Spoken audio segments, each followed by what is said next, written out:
Hi everyone, I'm Miss Amy from the Hampton Park Library. We hope that all of our friends are doing well at home, staying safe and practicing that good social distancing. We miss everybody and we can't wait till we see you again in person. But until then, we are really glad that we can at least bring you some of these virtual programs to give you ideas of things that you can do at home to stay busy and have fun. Now, for today's Elementary and Tween Challenge, I wanted to talk to you guys about 2 games and activities that you can make and play at home with your families. The first is one of my all-time favorite games, and that is bingo. We actually have a set here at my house because I love it so much. But you don't have to have a set, you can actually make your own.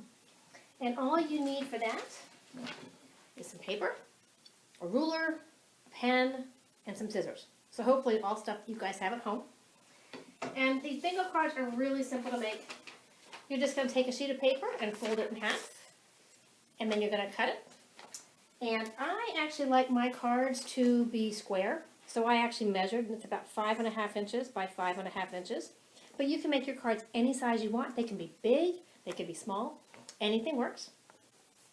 And if you can see, I actually used my ruler to draw some nice straight lines to make my blocks, and I wrote my free space in the middle. And then I just wrote numbers in. Upside down numbers. That's better. Normally, a good rule of thumb is in this first column, you may want to write just numbers between 1 and 15.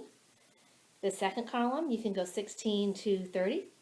This middle column, you could do 31 to 45, 46 to 60, 61 to 75. Or you could put your numbers anywhere you want. There is no right or wrong way when you make your own bingo. So when you have these cards, if you've got 5 people in your family, you can make 5 cards and just put all the numbers in different places, pick different numbers. You could even make 10 cards, so you guys could have more than one. Lots of ways to do it. And once you have your cards, you're going to need to make little squares, and you're going to need to write down the numbers from 1 to, if you want up to as high as 80, up to 1 to 80. Put each number on a little square, and then put those numbers in a bag, mix them up, and you're ready to play. Really simple. Now, one of the things that I love about bingo is how creative you can get. You don't have to do just numbers. If you've got some younger siblings who might not know numbers as high as 70, you can do pictures. You can do animals.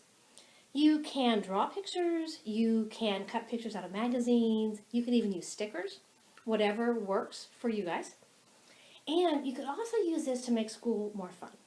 If you are, let's say, learning the state capitals, you could put the state capitals, write those down on little pieces of paper, and you can pull those, and you can put the states on the card. If you are learning the periodic table, you could do that with this. There are lots of ways to be creative. You could do multiplication tables, division tables, and it's much more fun to learn those things through a game. So please get creative with bingo, and feel free to send us some pictures of some of your bingo cards so we can see the cool ideas you came up with. Okay, everyone. The next activity I want to share with you is an idea where you can take a box and turn it into your own personal puppet theater. Lots of creativity for this project. I got a box that I had. This is about the size that I used, but you can really use any size that you want. You could use a shoebox, or a medium-sized box, or even a great big box, because that would make a great big puppet theater. So whatever you have. If you don't happen to have a box, you can even use a sheet of poster board, or a trifold board, really anything that you have. The next thing that I did was to make a backdrop for it. And I just used some white paper, and I colored it, and I made a house, and a tree, and a sun, so a really basic scene. You could use any material to do this. Again, white paper, colored paper, construction paper. You can decorate it with crayons, markers, or even paint if you want to. You can make any kind of scene. It can be a city scene, it could be a farm scene, it could even be outer space. So really there are no limits to the types of backdrops you can make.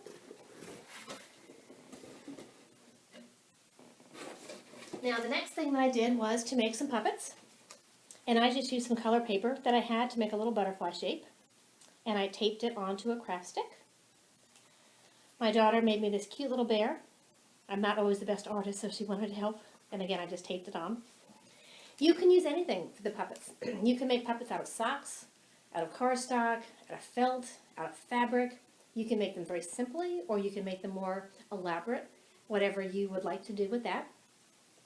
You could even use some of the Fisher-Price little people or animals. If your younger sibling has those, you can use Barbie dolls, anything you want.